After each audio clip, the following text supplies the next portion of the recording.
Hello and welcome to Aso TV News. I am Joy Annie. Let's begin with the headlines. President Tinubu receives United Nations representative for sustainable energy. Federal government set to probe degree racketing in foreign and local private universities.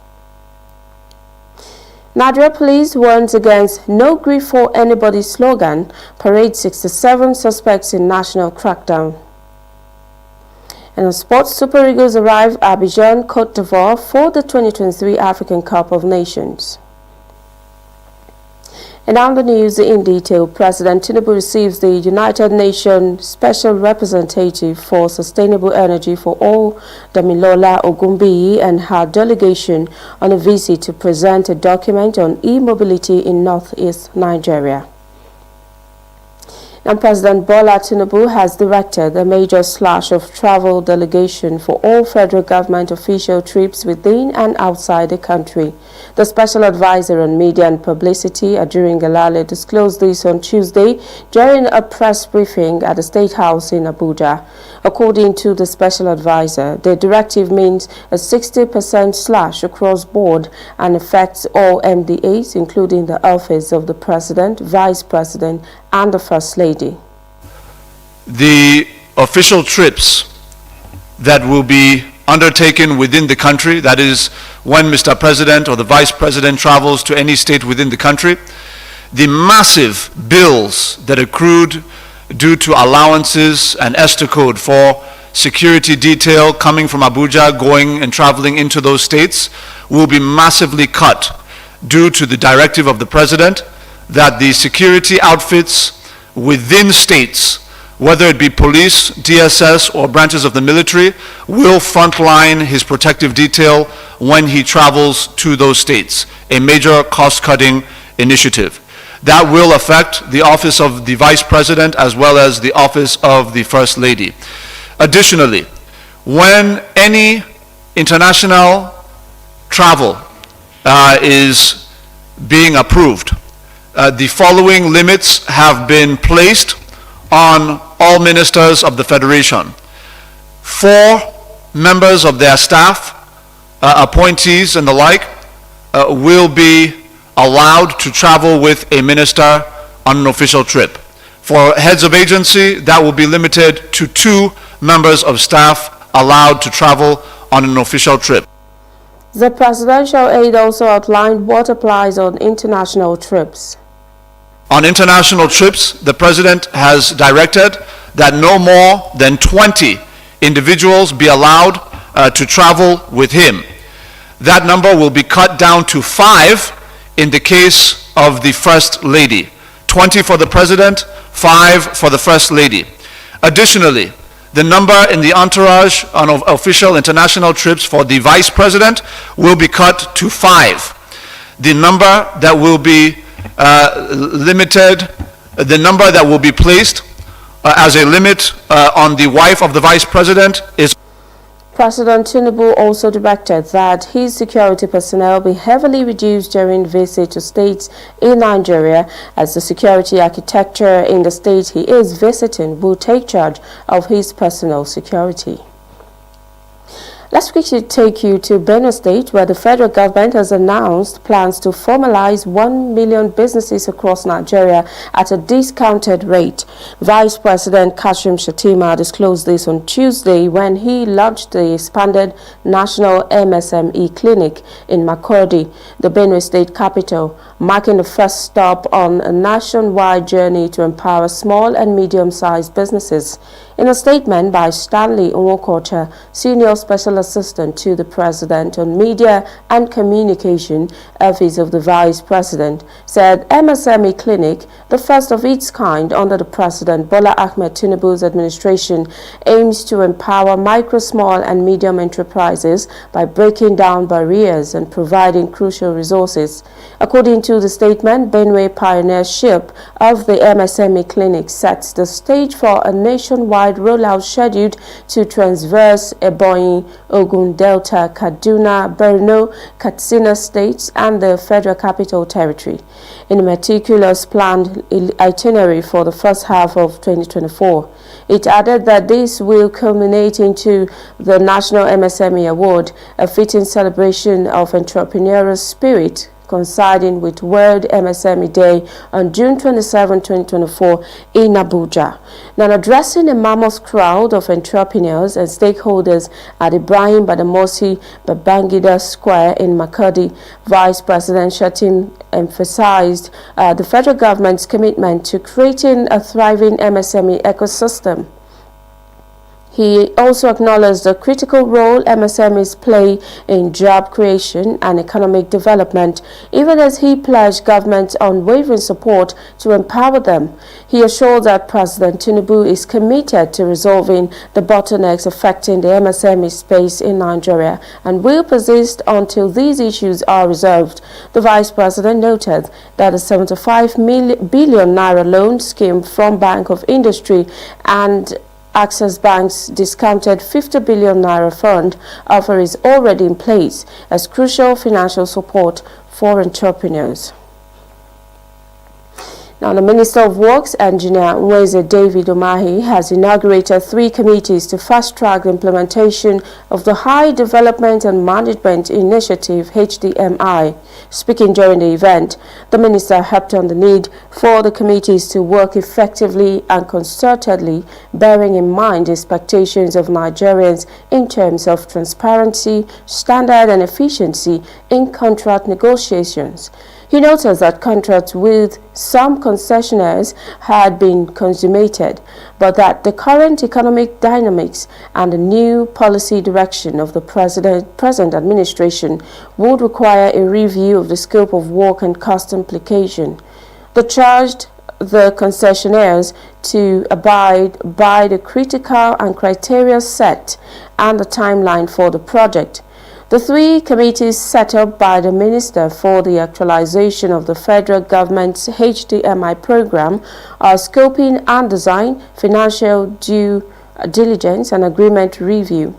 The minister, however, expressed happiness for the progress made by 9 concessionaires in finalizing their design and documentation to achieve a financial close by the first quarter of 2024 and charged them to diligently work with the ministry's committee for the final processes.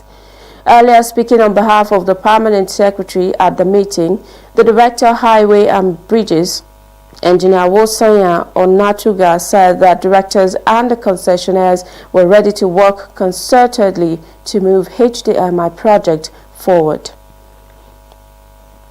Now, the Federal Capital Territory Administration has disclosed plans to unveil a unified standard transportation system in the nation's capital.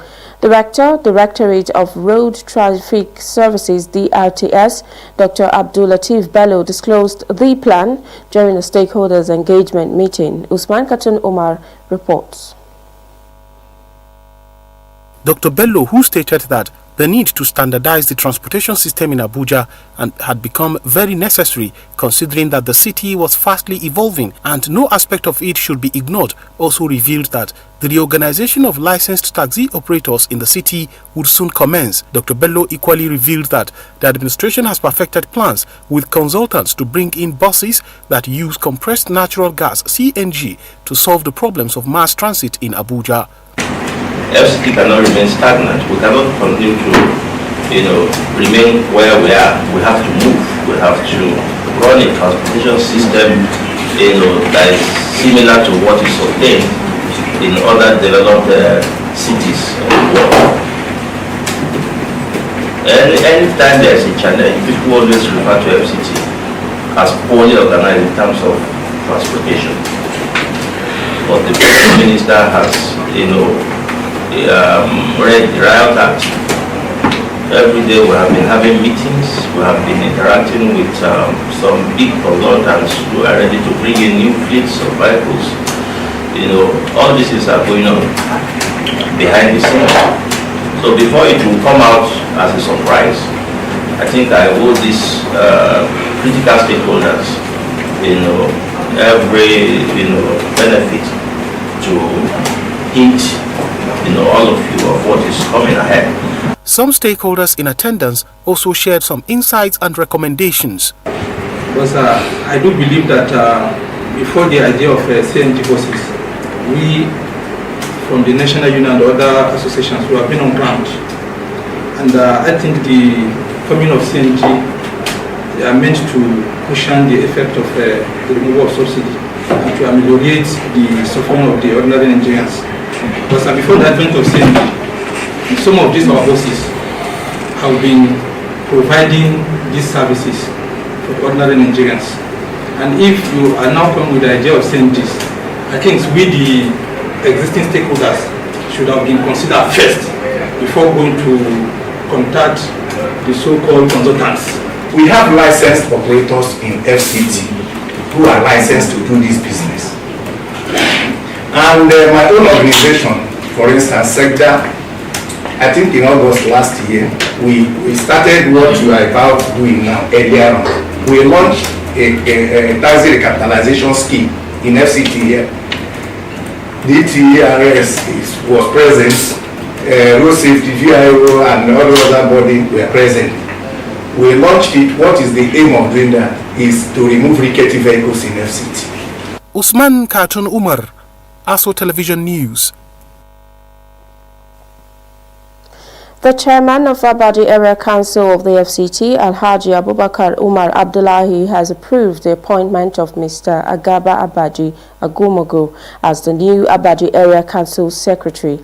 This was contained in a statement issued by the Chairman Chief Press Secretary Abu Muhammad and made available to Aso Radio and Television in Abuja. The statement said the appointment of the new Council Secretary is as a result of the demise of the former Council Secretary Alhaji Abdurrahman Tanko Ndagi, who passed away late last year after a brief illness.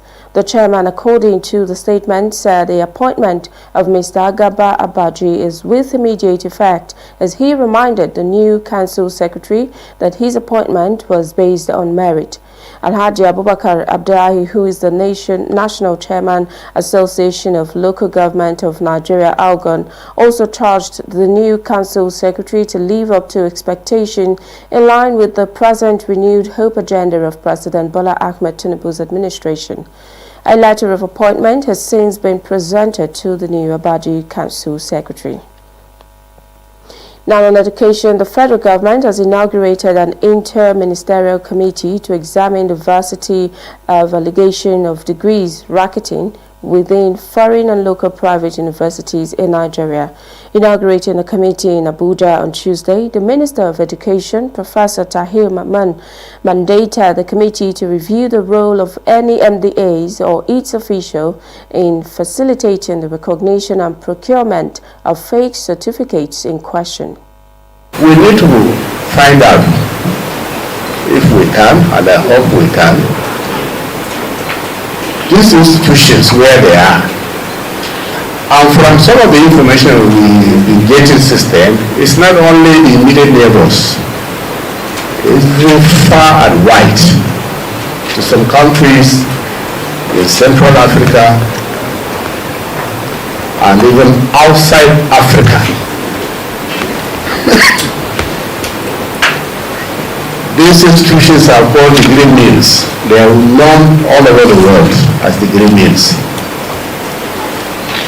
So we need to find out so that we can protect Nigeria and Nigerians.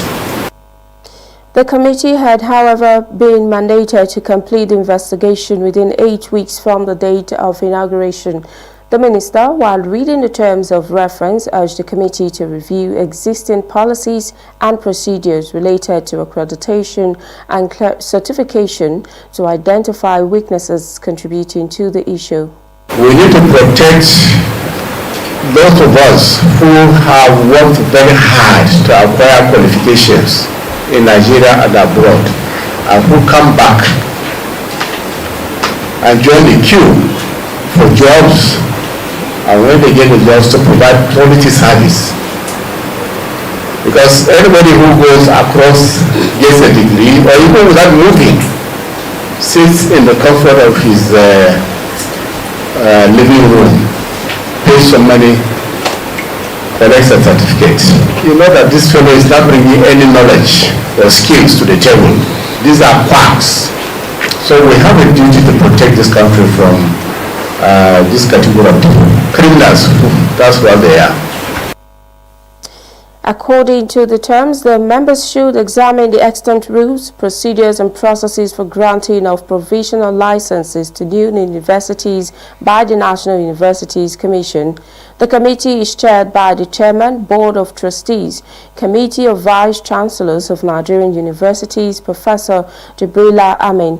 Other members of the committee are Chris Mayaki, Acting Executive Secretary, National University Commission, Ambassador Lazarus Ipasaba from the Ministry of Foreign Affairs, and Mr. Abel Olanrewaju from the Office of the National Security Advisor. Others are Ome Nwopoku from the Office of the National Security Advisor, Amina Loga from the Federal Ministry of Youth, and Mrs. Dom Iyotiom from the Joint Admission and Matriculation Board. You're watching Aso Television News. You can watch us live on DSTV channel 392, also on StarTimes TV channel 127 and Free TV channel 507. We are also on the UHF band on channel 38. Now still to come on the news. Nigeria Police Force warns against no grief for anybody slogan. Parades 67 suspects in national crackdown. Now stay with us for details of that and more stories after this break.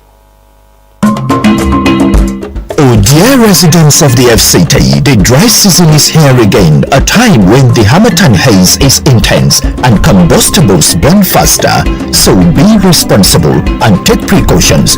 Stop bush burning. Stop the sale of gas in areas not approved for such purpose. Make sure you put off all electric appliances when leaving home or the office. Remember, fire is an obedient servant and a bad master and has caused colossal damage to lives and property in our dear territory. Support FCT Emergency Management Agency today to prevent fire disaster. For any emergencies in the FCT, call FEMA on the 112 toll-free number or 080-5722-4574. FEMA, reducing disaster risk for a safe and happy FCT.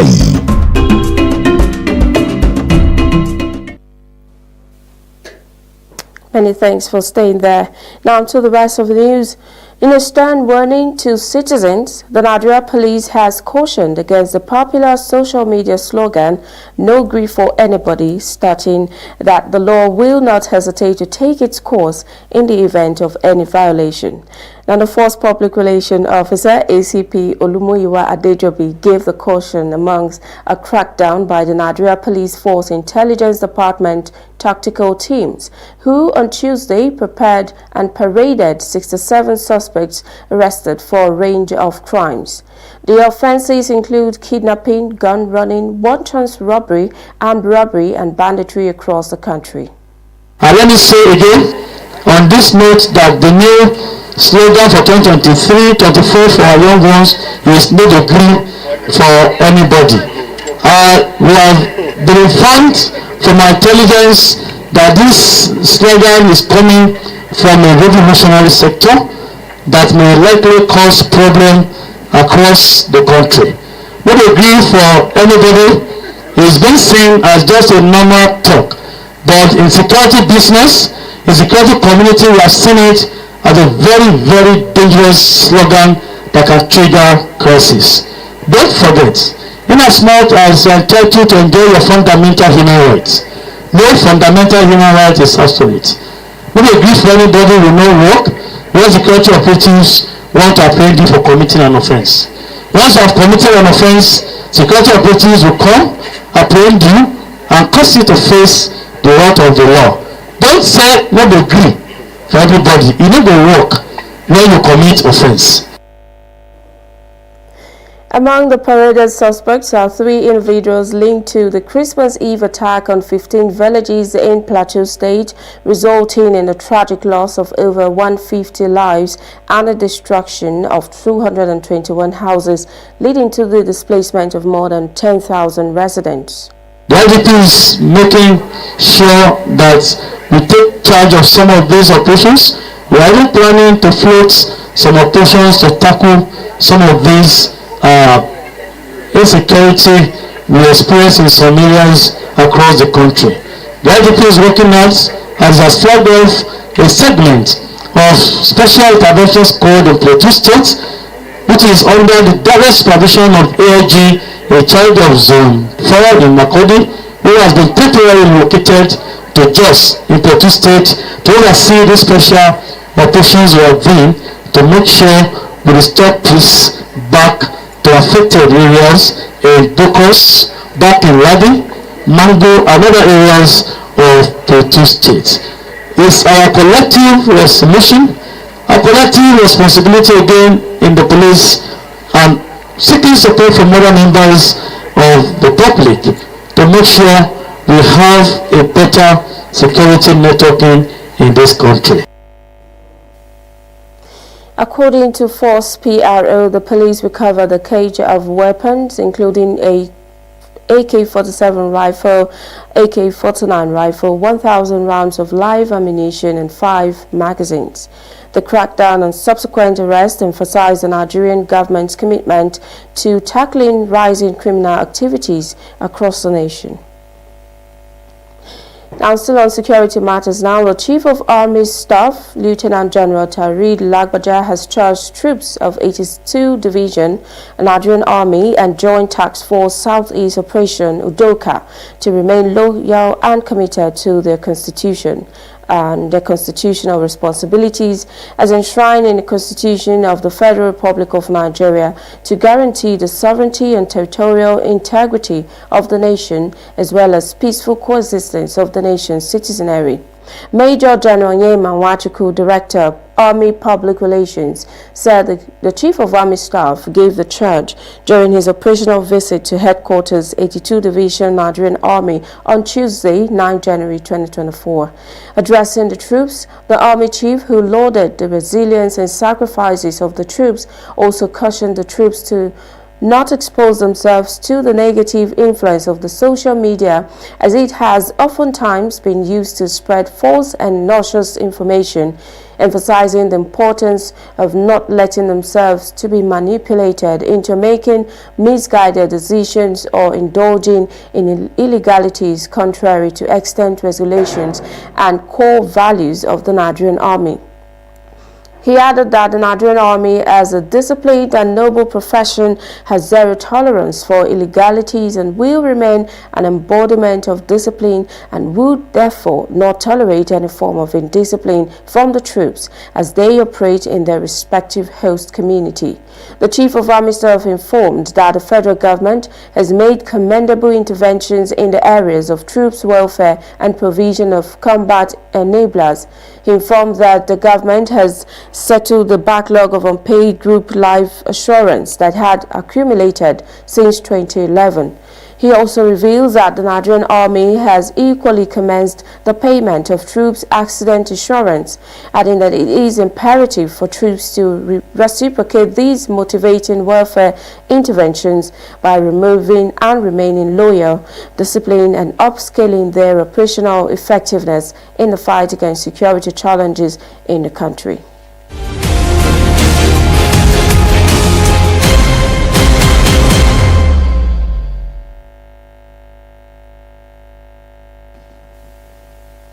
National Insurance Commission (NICOM) has unveiled plans to developing a 7-point agenda aimed at strengthening its transformation agenda in the insurance sector, consolidating the gains and investments in technology in order to remain competitive.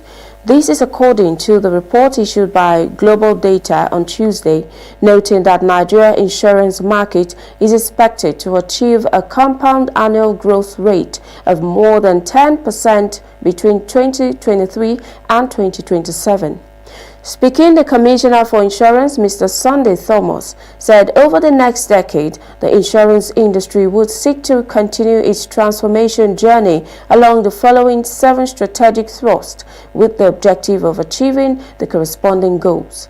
These include transforming the regulatory environment to sustain the industry growth transition to risk-based capital model, promoting insurance awareness and adoption, broadening insurance product offering and improving effectiveness of distribution channels, and enhancing digitalization of the insurance company.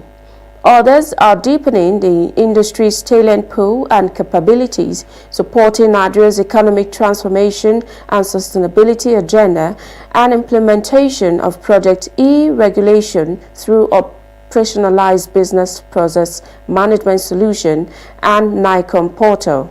The NICOM boss affirmed that under his leadership, the Commission had remained resilient and focused on implementing initiatives that would foster development of the Nigerian insurance industry to aligning its fortune with that of the nation as the Africa's largest economy.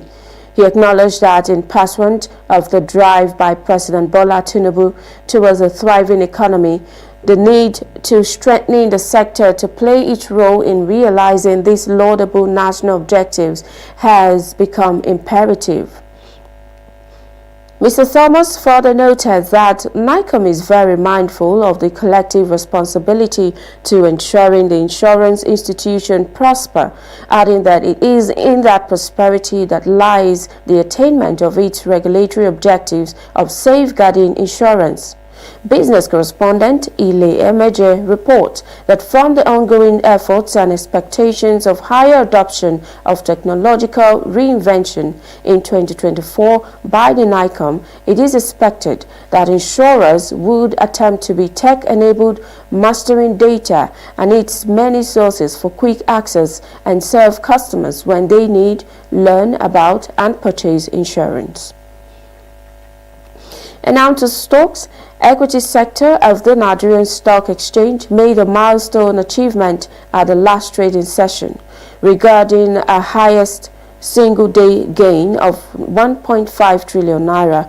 Market watchers attributed the development to price appreciation in median shares to cross a new psychological level of both the all share index and market capitalization. For details, let's join business correspondent Ile Emeje. In what can be described as a free fall both on the Nigerian capital market and the exchange rate, the nation's domestic bourse traded in a turnover of 1.41 billion stocks at the last session, worth 24.68 billion naira in 14,112 deals. In volume terms, the banking subsector was the most active, trading in 804 million stocks, followed by the premium units and the conglomerates, contributing in 287 million stocks and 114 million stocks in that order. During the session, the major indicators, the all-share index and market capitalization of listed equities, improved critically by 3.57% to cross the new psychological level of 83,240 units and 45.52 trillion naira. And on the exchange rate, for the fourth time in a row, the naira crossed the 1,000 naira threshold against the dollar, selling for 1,099 naira to the dollar, 1,085 naira to the pound sterling, and 935 naira to the euro. Ile Emeje, Aso Television News.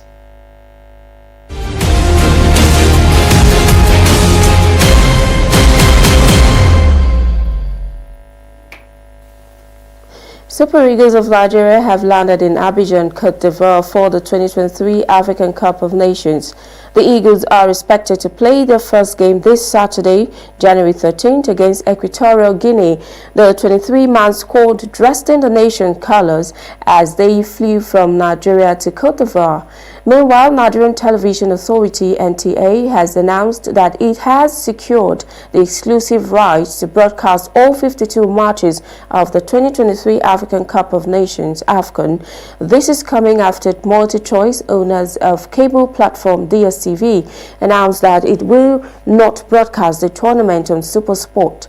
In a groundbreaking move, the NTA and Afro Sports have inked a game-changing memorandum of understanding to broadcast 52 thrilling matches of the African Cup of Nations in Côte d'Ivoire, NTA posted on X. The 2023 AFCON will begin with the Group A match between host nation Ivory Coast and Guinea-Bissau at the Alassane Cotral Stadium, Abidjan on January 13, 2024. Nigeria Super Eagles are also in Group A alongside Ivory Coast, Equatorial Guinea and Guinea-Bissau. But that's the bulletin. But before we go, another look at one of our major stories. We told you that the Nigeria Police Force has cautioned against the popular social media slogan, "No grief for anybody," stating that the law will not hesitate to take its course in the event of any violation. That's the news. I am Joy Ani. Thanks for watching.